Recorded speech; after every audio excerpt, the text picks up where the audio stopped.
Hello viewers, welcome all of you to my YouTube channel out of box with Anil Pandey. और आज ये मैं जो वीडियो लेके आया हूँ ये यंग इन्वेस्टर्स के लिए है जो बेंगलोर में है। और Bangalore as you know IT city of India है। और जब वो थोड़ा स्टेबल हो जाते हैं, लगभग समझ लो जब उनकी 30 साल की हो जाती है, तब वो सोचते हैं कि हम अपना घर खरीदें। हर एक का सपना होता है अपना ड्रीम होम खरीदने का, क्योंकि रेंटल भी बहुत हाई है। तो क्या क्या चीज़ें जो है वो जल्दबाजी में, बिकॉज अभी आप स्टेबल हैं, suppose I told the young age at 30 investor आप घर खरीदना चाहते हैं, तो आपको बहुत कुछ चीज़ों का ध्यान रखना पड़ेगा विकास। और उसी के बारे में वीडियो, अगर आप अंत तक वीडियो देखेंगे so that you can take a proper decision. आपको कहीं पे भी आगे जाके अगर आप इन्वेस्ट करते हैं तो किसी तरीके का पछतावा नहीं होगा। और ये वीडियो आपके काफ़ी informative, educational point of view से काफ़ी एडवांटेजियस होगा।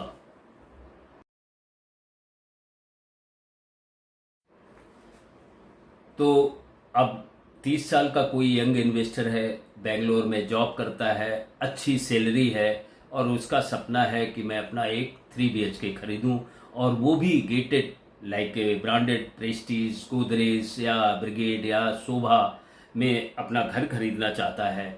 और तो क्या है, उसको जो इन्वेस्टमेंट है घर खरीदने के लिए इन गेटेड सोसाइटी में 2.5 CR का से कम का फ्लैट उसको नहीं मिलता है। वो बाई करता है और फिर क्या होता है, डाउन पेमेंट तो वो कर देता है, क्योंकि 30 साल में स्टेबिलिटी लिटिल, उसकी सैलरी भी अच्छी है, जॉब का भी एज ऑफ नाउ ठीक चल रहा है। तो उसको डाउन पेमेंट अगर उसने 50 लाख का कर दिया तो भी 2 करोड़ का जो है उसको लोन लेना पड़ेगा, जो कि उसकी सैलरी अच्छी है और उस हिसाब से उसको लोन मिल जाता है। I am just giving you the example. Then EMI भरते भरते 30 साल की यदि वो EMI लेता है, जो लोन रिपेइंग कैपेसिटी मान लीजिए 30 साल के लिए उसको EMI देना है, तो जब तक वो EMI भरेगा 30 का, तो वो खुद एट द एज ऑफ 30 उसने इन्वेस्ट किया है। और जब पूरी EMI कंप्लीट होगी तो 60 ईयर्स की उसकी एज हो जाएगी। नॉट ओनली दैट, उसके पास और भी रिस्पॉन्सिबिलिटीज़ आ जाएंगी, लाइक फैमिली की रिस्पॉन्सिबिलिटीज़ हैं, बच्चों की स्कूल गोइंग की रिस्पॉन्सिबिलिटीज़ है, मेडिकल रिस्पॉन्सिबिलिटीज़ है। एंड इन सबसे ज़्यादा जो सिनारियो अभी चल रहा है IT, because it is a private sector, nothing is, you are not here employed for 60 years. तो इन सभी के बारे में आपको इस वीडियो में मैं आपको बहुत ही डेप्थ नॉलेज दूंगा, सो दैट कि जो यंग इन्वेस्टर हैं, भले ही उनकी सैलरी, तो उनको क्या करना चाहिए so that they should not trap in this issue.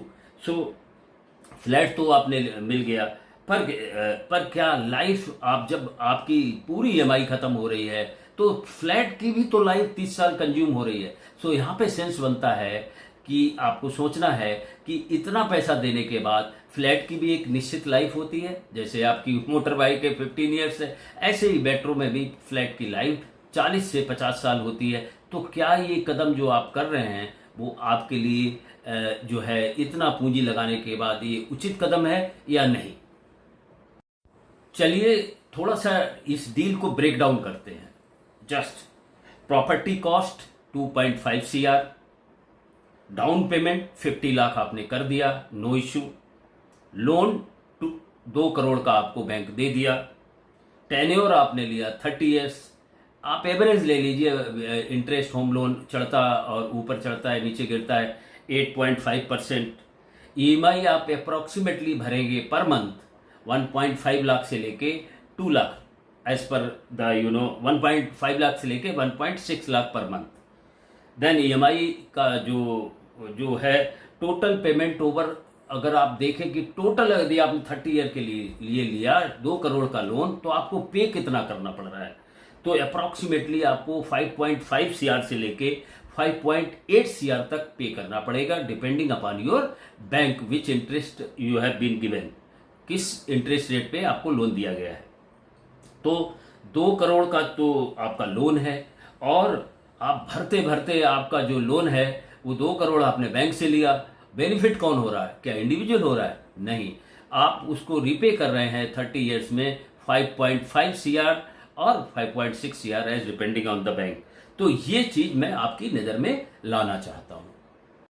अब इसके बाद लोन के बाद थोड़ा एज जर्नी की बात कर लेते हैं, मतलब किस एज पे आपने इसको लिया है। सपोज मैंने शुरुआत में ही कहा था कि 30 साल की यदि एज पे लेते हैं तो 30 से और 60 साल के बीच में जो आपके ऊपर आते हैं फेस, उनके बारे में और हाईलाइट कर लेते हैं। आपकी एज है, जैसे इन्वेस्टमेंट करते समय मान लीजिए अमूमन है 30-40 की एज है। कैरियर ग्रोथ फेस वो मैटर करेगा, क्या आपका जिसमें जो आईटी फील्ड में आप वर्क कर रहे हैं वो जॉब सिक्योर है। एज ग्लोबल मार्केट जैसे चर्न हो रहा है, बाहर सिनारियो, देश और एआई का इम्पैक्ट, तो और बच्चों की फिर आती है रिस्पॉन्सिबिलिटी, आपकी फैमिली रिस्पॉन्सिबिलिटी है, पेरेंट रिस्पॉन्सिबिलिटी है, मेडिकल है, मैरिज है, किड्स है, तो इनकी एजुकेशन। तो स्ट्रेस लेवल यहाँ पर क्या होता है, किसी भी बायर का अप टू 60 ईयर वो बहुत हाई रहता है टिल द टाइम।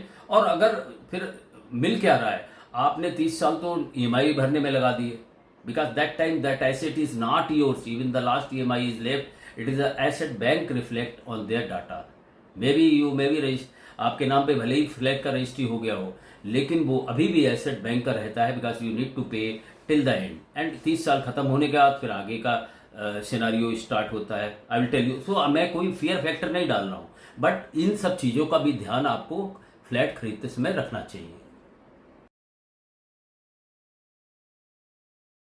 अब थोड़ा और बात करते हैं। आपकी एज मान लीजिए 40 से 50 में आ गए हैं तो आपका स्ट्रेस लेवल क्या होता है। चिल्ड्रन एजुकेशन आ जाती है, स्कूल फीस, कॉलेज फीस उनकी लगने लगती है, पेरेंट्स के ओल्ड हो जाते हैं, सभी का सिनारियो, मेडिकल उनका रहता है, देन फैमिली रिस्पॉन्सिबिलिटीज होती है। ईएमआई स्टिल आपकी कांस्टेंट रहती है, कुछ भी आपके ऊपर होता रहे, ईएमआई आपका 1.5 1.6 आपको हर महीने लाख जो है ईएमआई भरना पड़ेगा। एज जब आपकी और आगे बढ़ती है, 50 से ऊपर जाते हैं, 50 to 60, then what happen, retirement की प्लानिंग आपको करना है। बिकॉज एक तरफ तो आपका सैलरी अगर बढ़ रही है तो ठीक है, अगर सैलरी नहीं बढ़ रही है और जॉब में कुछ आ रहा है, देन यू कैन अंडरस्टैंड। उसी के लिए ये वीडियो है। तो उसमें क्या होता है, रिटायरमेंट की प्लानिंग तो दूर हो गई, जॉब की इनसिक्योरिटी भी बीच में आ जाती कि 60 ईयर तक बहुत लकी होते हैं आईटी फील्ड में, जो ग्रोथ भी लेते रहते हैं और अपना जॉब भी उनका सस्टेन रहता है।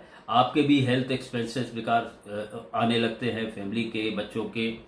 तो ईएमआई स्टिल रनिंग, ईएमआई में कहीं रुकावट नहीं है। अगर जॉब में कहीं इधर उधर हुआ तो ईएमआई तो देना है पर मंथ, क्योंकि 30 साल के लिए लोन है। तो रियलिटी क्या है, अगर आप मूल बात पे आ जाए, जिंदगी के हर फेज में आपको ईएमआई अप टू 60 ईयर तक देना होगा। पर इनकम आपकी अनसर्टेन है। कोई इनकम यहाँ पर ये नहीं बता सकता कि हम 60 साल के लिए जो भी है ठीक है, अभी आपने फ्लैट लिया तो आपकी सैलरी अच्छी है, जॉब अच्छा है, आगे क्या होता है वो 30 साल में, उसका भी एक बायर को ध्यान में रखना चाहिए। चलिए, अब एज ट्रेवल तो हमने आपको 30 से लेके 60 तक बता दिया। अब कुछ हिडन चीजें होती हैं, उन पे भी नजर डाल लें, ये आपके फायदे में होगा। कोई भी buyer, note down the things. EMI के अलावा आपका क्या होता है, मेंटेनेंस, जहां पर भी आप फ्लैट लेते हैं तो उसका भी खर्चा आ जाता है। गेटेड कम्युनिटी है तो नॉट लेस देन 10,000 8,000 आपका पर मंथ मेंटेनेंस लगेगा, वो आपने तो सोचा नहीं। प्रॉपर्टी टैक्स भी आ जाता है जो आपको ह्यूज होता है, बिकॉज गेटेड हो फ्लैट का काफी। देन रिपेयर्स आ जाती हैं, अनवांटेड रिपेयर्स में आपके 30 साल आप यूज कर रहे हैं तो सो मेनी लाख्स रुपीज आपके रिपेयर में चला जाएगा, इंटीरियर चेंज करने में चला जाएगा, उसका भी हिसाब आपको रखना पड़ेगा। बिकॉज ऐसा तो नहीं है कि जिस समय आपने पोजीशन लिया था उस समय इंटीरियर कराया और 30 साल में वो इंटीरियर है, टूट फूट तो हर घर में होती है, तो उसका भी आपको ध्यान में रखना चाहिए। तो इसमें 30 इयर्स टोटल में अगर आप ले लें तो 40 and 60 लाख रुपीज और आप एडिशनली जोड़ लें। अगर वो 5.6 सीआर तो मैंने बताया था 2 करोड़ लोन का, और उसमें आप नियर अबाउट 60 लाख और जोड़ लें कि ये जो 30 ईयर का ट्रेवल करेंगे तो ये भी एक्सपेंस नियर अबाउट 6 करोड़ की। और आपने लोन कितना लिया था, 2 करोड़ का। फ्लैट सिर्फ ईएमआई नहीं होती है। अगर आप ये सोचे केवल फ्लैट भर के हम आराम से रहेंगे और ईएमआई देते रहेंगे, कंटिन्यूअस एक्सपेंस मशीन है ये। अब नाउ बात कर लेते हैं जॉब रिस्क फैक्टर की, जो कि सबसे बड़ा किसी इंडिविजुअल का होता है। बिकॉज आपने लोन लिया था 30 साल में, आपको ट्रेवल करना है 60 इयर्स में, तो बिगेस्ट फियर यही होता है, क्या 30 साल तक जॉब सेफ रहेगा। 30 साल की आपकी ईएमआई है। रियलिटी क्या है, आईटी ले ऑफ होते रहते हैं जो आप सुनते रहते हैं, एआई ऑटोमेशन आ चुका है, उससे इम्पैक्ट पड़ेगा, लो स्किल का इम्पैक्ट पड़ेगा, हाई स्किल में भी कुछ हो सकता है। तो वो भी सोचना है, ऐसा नहीं कि हमको नहीं सोचना है। इंडस्ट्री आपका जो है शिफ्ट होती है, तो अगर 1-2 साल आपका इनकम गैप आ गया, मैं ये नहीं बोल रहा हूँ हमेशा के लिए, 2 साल 3 साल भी ईएमआई आपने, तो आपके पास क्या इमरजेंसी फंड है उसको ईएमआई भरने के लिए? इस पे ध्यान देना है। ईएमआई डिफॉल्ट रिस्क आ जाती है, बैंक दरवाजे पे आ जाएगी ईएमआई लेने के लिए, बैंक प्रेशर और बढ़ जाएगा, तो जो प्रेशर हाई था और एक्सट्रीम हो जाएगा। एसेट आप लूज भी कर सकते हैं, अगर 2-3 साल आप नहीं भर पाए तो जो भी आपने ड्रीम होम लिया था वो एसेट भी औने पौने दाम में बैंक अपने देगा और आप पूरा एसेट लूज कर जाएंगे। बैंक को आपकी प्रॉब्लम नहीं है, बैंक को तो आप समय पे ईएमआई दे रहे हैं, दैट वो बैंक केवल इतना ही सोचती है। देखिए, और एक चीज़ और बता दें, जिस स्टेट में आपका फ्लैट है उसकी उस स्टेट का जो गाइडलाइन होती है, मैं बेंगलोर की बात कर रहा हूँ, तो जो बेंगलोर की गाइडलाइन है वो भी अपार्टमेंट के साथ रहती है, बिकॉज लाइफ अपार्टमेंट की या फ्लैट की होती है। अपार्टमेंट बिल्डिंग की लाइफ जो है जनरली इन कर्नाटका में 50 से 60 साल दी गई है। और ब्रेकडाउन अगर आप करें, जो खर्चे आपके पास नहीं आएंगे और जब आएंगे तो वो भी बता देता हूँ। जीरो से अगर आपका स्टार्टिंग पोजीशन से लेके 10 साल तक न्यू आपका अपार्टमेंट कहलाया जाता है।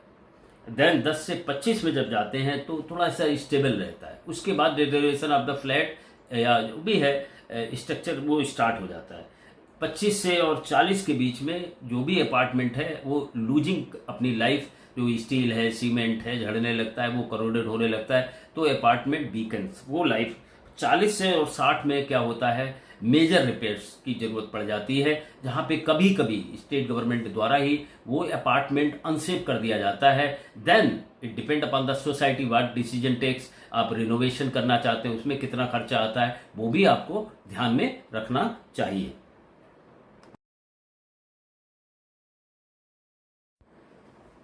अब सोचो, आपने 30 साल ईएमआई दे दी है, मोटी सी बात बोल रहा हूं, ये ध्यान में रखना है, बिकॉज ऐसा नहीं मैं बोल रहा हूँ कि ये सब बता रहा हूँ तो आप डर जाए वो फ्लैट नहीं ले, लेकिन आपका इतना पैसा लग रहा है तो सोचना तो वाजिब बनता है कि जो जॉब है आपका वो सस्टेन रह पाएगा या नहीं रह पाएगा, इमरजेंसी फंड आपके पास है या नहीं है। क्या ऐसा तो नहीं कि आपने अपनी पूंजी से ज़्यादा आपका जो ईएमआई का रेशियो होता है 30 to 40% ऑफ योर सैलरी वो आपको देना चाहिए। ऐसा तो नहीं कि आपने बगैर सोचे समझे जो 60 से 70% आपने ईएमआई दे दी, क्योंकि जब आपने फ्लैट लिया तो आपके पास रिस्पॉन्सिबिलिटी नहीं थी, maybe you are unmarried, लेकिन आगे जाके रिस्पॉन्सिबिलिटी आएंगी ना, उनके बारे में क्या आपने सोचा है या नहीं सोचा है।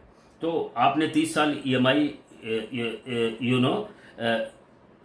ईएमआई दी, और जब लोन खत्म हुआ तो आपकी बिल्डिंग की जो है, आपका तो ईएमआई 30 साल तो दे ही दी, तो जो आपने फ्लैट लिया था उसकी लाइफ 30 साल कंज्यूम हो चुकी, तो अब आपके पास 10 या 20 साल बचे हैं उसके, विकास रिनोवेशन पार्ट आ जाएगा। आप सोचो, अगर फ्लैट की एज ऑलरेडी 30 ईयर कंज्यूम हो चुकी है तो वो ओल्ड स्ट्रक्चर में आ जाएगा, मेंटेनेंस जहां आप रह रहे होंगे वो हाई हो जाएगा, वैल्यू स्टेग्नेशन हो जाएगी। अगर आप सेल आउट भी करना चाहते हैं तो जो आपको 10 या 15 साल में जो फ्लैट की कीमत मिलनी थी जब वो न्यू कंसीडर हो रहा था, वो तो कीमत अब नहीं मिलेगी। लोन खत्म, मतलब क्या है, लोन खत्म पर एसेट यंग नहीं है, और आप भी यंग नहीं है, आप भी 60 ईयर हो चुके हैं। सो अब आ जाते हैं क्या होता है किसी वायर के साथ में।